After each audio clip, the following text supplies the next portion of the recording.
la autopista más ambiciosa en historia del Perú Central arranca oficialmente en 2026. Y no estamos hablando de un simple asfaltado más. Será la primera autopista de alta montaña en Sudamérica, diseñada para reemplazar a la saturada y peligrosa Carretera Central. Una vía que hoy puede tomarte hasta más de 6 horas entre Lima y Junín y que pronto podría reducirse a apenas 2 horas y media. Sí, escuchaste bien, 2 horas y media cruzando los Andes. Ahora sí, veamos qué está pasando realmente. Vamos a los hechos. El 21 de febrero del 2026, el gobierno peruano confirmó que tiene comprometidos 600 millones de soles para arrancar la obra este año. Pero espera, porque acá hay algo importante que aclarar desde el principio y que mucha gente va a confundir. El costo total del proyecto es de 24.541 millones de soles. Ese es el número real. Los 600 millones no son para construir la autopista entera. Son para financiar los estudios definitivos de ingeniería, la convocatoria pública y la adjudicación del contrato. En otras palabras, es el dinero para que el proyecto deje de ser un PowerPoint y se convierta en algo licitado, firmado y con maquinaria entrando al terreno. ¿Es suficiente para decir que arrancó? Técnicamente sí. ¿Es suficiente para cantar victoria? Para nada. Ahora bien, ¿qué hace tan especial a lo que se va a construir? La nueva carretera central, oficialmente bautizada como Daniel Alcides Carrión, no es una carretera convencional. Estamos hablando de una autopista de 4 carriles, 2 por sentido, que recorrerá 185 kilómetros entre Lima y el centro del país, alcanzando una altitud máxima de 4.500 metros sobre el nivel del mar. Eso es cruzar los Andes de verdad. Para lograrlo, el diseño incluye 36 kilómetros de túneles y 19 kilómetros de viaductos y puentes. Y hay un dato puntual que es brutal. Solo el túnel de Pariachi, que conectará el distrito de Ate con el Valle del Urín, medirá 6 kilómetros y permitirá hacer ese trayecto en 10 minutos. Hoy, ese mismo recorrido te toma cerca de 1 hora. En términos concretos, si hoy vives en Huancayo o en Junín, esta obra no es infraestructura, es tiempo de vida recuperado. Lo cierto es que si miras esto solo como una carretera nueva, te estás perdiendo la mitad de la historia. Perú está ensamblando en este momento una red logística que, si se ejecuta completa, lo convertiría en el nodo de distribución más importante del Pacífico sudamericano. Y la nueva carretera central es una pieza clave de ese rompecabezas. ¿Por qué? Porque esta autopista no opera sola, se articula directamente con el puerto de Chancay, el megapuerto operado por COSCO Shipping, que ya está activo y que está reconfigurando las rutas comerciales del Pacífico Sur, con el nuevo aeropuerto internacional Jorge Chávez, con el anillo vial periférico de Lima y con el evitamiento de La Oroya. En términos simples, conectas el centro productivo del Perú con la salida al mundo. Y por supuesto, el centro del Perú no es cualquier zona. Junín, Pasco, Huánuco, Belicali, territorios con enorme potencial minero, agroindustrial y turístico, que históricamente han estado frenados por algo tan básico como no poder mover sus productos a tiempo y a bajo costo. Una mina que tarda 8 horas en sacar su carga hacia el puerto pierde competitividad. Una empresa agroindustrial que no puede garantizar tiempos de entrega no consigue contratos de exportación. La ministra de Economía lo resumió bien cuando señaló que esta obra impulsará el turismo, el comercio y la competitividad de toda la región. No es retórica, es geografía económica básica. Y están los números de empleo. Durante la construcción, más de 12.000 puestos directos. En la cadena indirecta, estimaciones de hasta 100.000 empleos. Y una vez operativa, la vía beneficiaría directamente a más de 10 millones de peruanos en su zona de influencia. Para dimensionarlo, eso es más de 1/4 de la población total del país. Ahora bien, ¿quién aporta el conocimiento técnico para construir una autopista de alta montaña de esta magnitud? Ahí entra Francia. El proyecto corre bajo un acuerdo gobierno a gobierno con el país europeo, que aporta la asistencia técnica especializada. No es casualidad. Francia tiene experiencia construyendo infraestructura en condiciones extremas, los Alpes, por ejemplo, y ese know-how es difícil de conseguir en América Latina. Sin embargo, no podemos ignorar que esta historia tiene un lado incómodo, y hay que contarlo. Este proyecto no nació en 2026. Lleva años dando vueltas en escritorios, presentaciones y anuncios de distintos gobiernos. Y cada cierto tiempo aparece una conferencia de prensa con funcionarios serios diciendo «esta vez sí». La pregunta legítima que se hace cualquier peruano que haya seguido esto es ¿qué cambia ahora? La Contraloría General de la República ya detectó problemas graves antes de este anuncio, entre ellos retrasos de hasta 157 días en los estudios técnicos de geotecnia. Para quien no sabe qué es eso, la geotecnia estudia las propiedades del suelo y la roca donde va a ir la obra. Sin esos estudios completos y aprobados, no puedes licitar bien, y si licitas mal, la obra se para a mitad de camino con demandas arbitrales en medio. Y por si eso fuera poco, hay otro capítulo complicado. La empresa consultora francesa Egis, que era la encargada de los estudios definitivos de ingeniería bajo el marco del G2G, fue separada del proyecto bajo acusaciones de irregularidades. Perú tuvo que actuar para evitar un arbitraje internacional con ellos.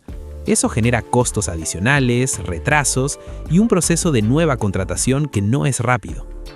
¿Es esto un drama sin salida? No necesariamente, pero sí es una señal de que el camino entre anuncio y obra terminada está lleno de obstáculos reales.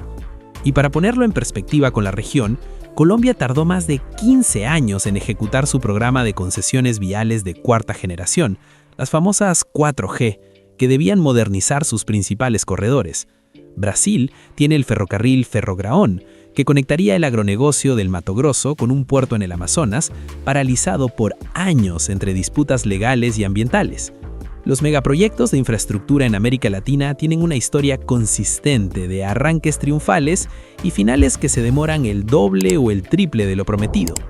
Perú no está exento de esa lógica. Además, hay que decirlo con claridad, el gobierno que hizo este anuncio es de transición, lo que significa que quien va a ejecutar la mayor parte de este proyecto no es el que cortó el lazo de inauguración, será el siguiente gobierno electo y probablemente el que venga después también. El plazo estimado de construcción es de 8 a 10 años desde el inicio real de obras. En el mejor escenario, estamos hablando del año 2034 o 2035 para ver la autopista completa. Esos son 3 o 4 gobiernos distintos que tendrían que mantener el mismo compromiso político con la obra. En Perú, con la historia institucional que tiene, eso no es un detalle menor. Mira, te voy a decir lo que pienso sin adornos. Esta obra es necesaria, no es discutible. La carretera central que existe hoy fue diseñada para un Perú de mediados del siglo XX, con otro volumen de tráfico, otra economía, otras necesidades. Que en 2026 Lima todavía dependa de un solo corredor para conectarse con el centro del país no es solo un problema logístico. Es un problema de desarrollo nacional con décadas de retraso acumulado. Y lo que se está planteando construir, la primera autopista de alta montaña de todo Sudamérica, no es poca cosa. Es una obra que, si se ejecuta bien, puede cambiar la ecuación económica de millones de personas. Pero los anuncios en Perú no se comen las obras terminadas. Lo que sí me parece diferente esta vez, en comparación con anuncios anteriores, es que hay una alineación inusual de actores. El Ministerio de Economía, el Ministerio de Transportes y los gobernadores regionales sentados en la misma mesa con el mismo mensaje. Eso no es solo una foto, significa que hay más fuerzas empujando en la misma dirección. Y los 600.000 millones con nombre en el presupuesto son un paso concreto, no solo palabras. Pero el paso siguiente, la licitación transparente, los estudios aprobados, la adjudicación sin escándalos, es donde se va a definir si esto es historia real o un capítulo más de promesas incumplidas. Como te mencioné al principio, esta es la autopista más ambiciosa que Perú ha intentado construir en su historia reciente. La región centro la lleva esperando décadas, y la infraestructura que la rodea, Chancay, el nuevo aeropuerto, el anillo vial, le da un contexto estratégico que antes no tenía. Pero el trabajo real no empieza en la conferencia de prensa. Empieza cuando la primera tuneladora entra a la montaña. Y para cerrar, quiero que mires lo que hizo otro país. No para copiarlo, sino para entender por qué esto no puede seguir esperando. En los años 90, China tenía un problema que le suena familiar a cualquier peruano. Sus zonas productivas del interior, Sichuan, Hunan y Yunnan estaban desconectadas de sus puertos del este. Shanghái, Ningbo, Shenzhen tenían la salida al mundo, pero mover la carga desde el interior hasta el barco era lento, caro e impredecible. La solución fue simple en concepto y titánica en ejecución: conectar todo con autopistas. Entre los años 90 y el 2012, China expandió su red a más de 97.000 kilómetros de autopistas. Para dimensionarlo, es rodear la Tierra más de 2 veces. Y sus puertos quedaron totalmente integrados con esas autopistas, con ferrocarriles y zonas logísticas. Resultado, el costo de mover 1 tonelada desde una fábrica del interior hasta un barco se desplomó. Las exportaciones explotaron. Esa es exactamente la lógica que Perú necesita aplicar ahora. Chancay ya existe, el puerto está operativo y promete reducir hasta 10 días el tránsito hacia Asia. Pero si el productor de Junín, el minero de Pasco o el agroindustrial de Huánuco tarda 6 horas en llegar a Lima y otras 2 en llegar al puerto, Chancay pierde buena parte de su ventaja. La cadena es tan fuerte como su eslabón más débil. China lo entendió en los 90. Perú lo está intentando entender ahora, con décadas de retraso. Un puerto de clase mundial sin conexión eficiente al interior vale la mitad. Esa es la verdadera razón por la que esta carretera importa. No es solo reducir el viaje a 2 horas y media, es decidir si Perú va a aprovechar la ventana histórica que Chancay abrió o la va a dejar pasar otra vez. Y los números respaldan esa urgencia. En 1995, cuando China apenas empezaba a construir su red de autopistas, sus exportaciones totales rondaban los 185.000 millones de dólares. Para 2012, cuando esa red ya superaba los 97.000 kilómetros, las exportaciones chinas superaban 1.5 billones de dólares, 8 veces más. ¿Fue solo la infraestructura? No, pero fue una pieza fundamental que hizo posible todo lo demás. Perú no va a replicar eso, nadie dice eso, pero sí puede aprender la lógica. Cuando conectas tu interior con tu costa, liberas productividad que antes estaba atrapada por la geografía. Hay regiones enteras del centro del Perú que hoy no exportan, no porque no tengan que vender, sino porque sacar su producto resulta más caro que el producto mismo. Eso no es un problema de oferta, es un problema de infraestructura, y tiene solución. Por eso esta carretera no es un capricho, no es política. Es la diferencia entre un Perú que aprovecha lo que ya construyó en Chancay y uno que lo deja a medias. Y hasta aquí el video de hoy. No olvides apoyarnos con tu suscripción y dejar un comentario. Hasta la próxima.